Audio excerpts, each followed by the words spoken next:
بسم اللہ الرحمن الرحیم۔ حضرت امام علی مقام خیمہ کے باہر بیٹھے ہوئے تھے۔ ادھر حضرت امام علی اصغر جن کا نام تھا عبداللہ 3 دن کی پیاس سے وہ بلک رہے تھے، رو رہے تھے۔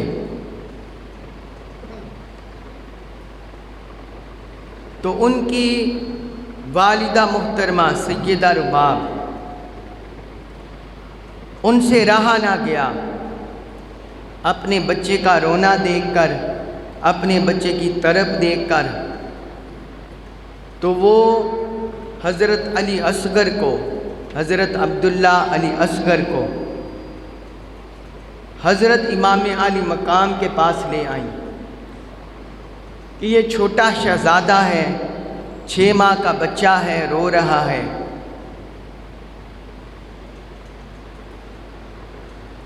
تو آپ ان کی گود میں دے دیا دلاسا دینے کے لیے۔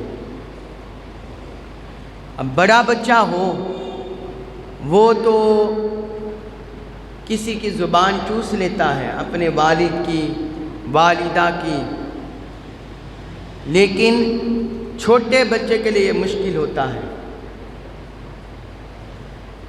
جس طرح حضرت علی اکبر کو آپ نے اپنی زبان چسوائی، جس طرح تاجدار کائنات حضور صلی اللہ علیہ وآلہ وسلم کی زبان اقدس حضرت حسن و حسین چسا کرتے تھے،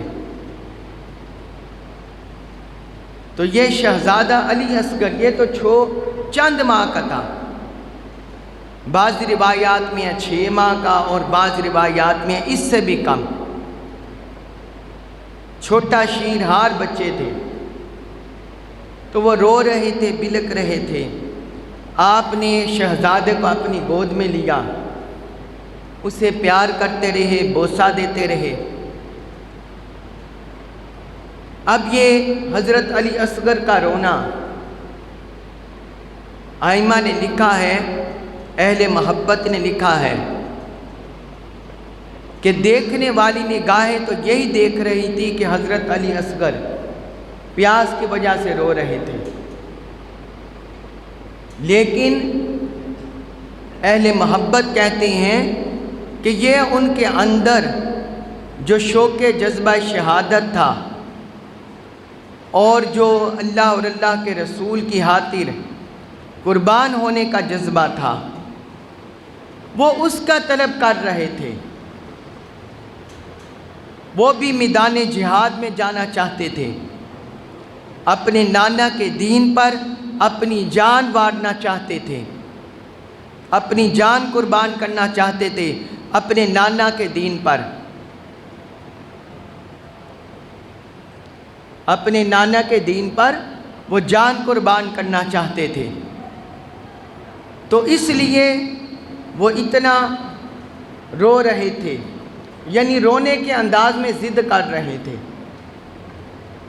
تو آپ نے شہزادے کو اپنی گود میں لیا، پیار کرنے لگے، بوسہ لینے لگے، اور اپنے اہل و عیال کو وصیتیں کرنے لگے، صبر کی، رضا کی،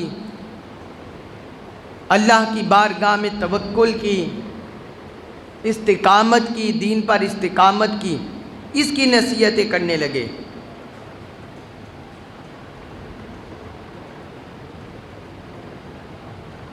اور بعض روایات میں یہ بھی ہے کہ حضرت علی اصغر کو امام علی مقام یزید کے لشکر کے سامنے لے گئے اور انہوں نے کہا کہ نام مرادو، تم ہم بڑوں کے تو دشمن ہو، میرے دشمن ہو، لیکن اس چھوٹے بچے کا کیا قصور ہے جو مظلوم ہے، ابھی معصوم ہے، جسے خبر ہی نہیں، تو کچھ اس کا خیال کرو۔ لیکن ان پر شقاوت اور بدبختی کی مہر لگی ہوئی تھی۔ شقاوت اور بدبختی کی مہر لگی ہوئی تھی۔ ان میں سے ایک مردود نے بنی سعد کے قبیلے سے تھا، بنی اسد کے، ابن موقد النار۔ حافظ ابن کثیر نے اور امام طبری نے لکھا کہ ابن موقد النار اسے بولتے ہیں۔ اس نے ایک تیر چلایا اور وہ تیر حضرت علی اصغر علیہ السلام کی گردن کے آر پار ہو گیا اور حضرت امام عالی مقام کے بازو میں پیوست ہو گیا۔ آپ نے بچے کے خون کو اپنے چلو میں لیا اور آسمان کی طرف اچھال دیا اور عرض کرنے لگے، یا ربی ان تکو قد حسبت ان النصر من السماء، یا رب اگر تو نے ہم سے آسمان سے مدد و نصرت روک دی ہے، ہماری صبر و رضا کا امتحان لینا چاہتا ہے اور ہمارے ایثار کا، قربانی کا، جذبہ شہادت کا امتحان لینا چاہتے ہیں، اے باری تعالیٰ فَاجْعَلْهُ لِمَا هُوَ خَيْرٌ، تو وہی کر دے جو تیری رضا کے لیے، تیرے دین کے لیے اور تیرے دین کی بقا کے لیے جس میں خیر ہے، باری تعالیٰ تو وہی کر دے۔ اپنے شہزادے، 6 ماہ کے شہزادے علی اصغر کی شہادت بھی حضرت امام حسین کے قدموں کو متزلزل نہیں کر سکی۔ انہوں نے وہ شہزادہ بھی اللہ کی راہ میں قربان کر دیا، اللہ کی راہ میں پیش کر دیا کہ مالک یہ شہزادہ بھی حاضر ہے۔ اور پھر انہوں نے اللہ کی بارگاہ میں مزید عرض کی، وَانْتَقِمْ لَنَا مِنَ الظَّالِمِينَ، باری تعالیٰ تو ظالموں سے ہمارا انتقام لینا، تو ظالموں سے ہمارا انتقام لینا۔ ہم نے تو اپنا سارا حال وعدہ اللہ کی راہ میں قربان کر دیا ہے، تیرے دین کو بچانے کے لیے، تیرے دین کی استحکام کے لیے، اللہ اور اللہ کے رسول کی تعلیمات کو اگلی نسلوں تک پہنچانے کے لیے سب کچھ قربان کر دیا ہے اور ہمارے قدموں میں لرزش نہیں آئی۔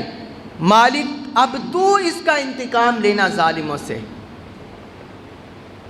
اور پھر بعد میں دنیا نے دیکھا کہ قاتلان حسین اور خانواد رسول کا کیا انجام ہوا۔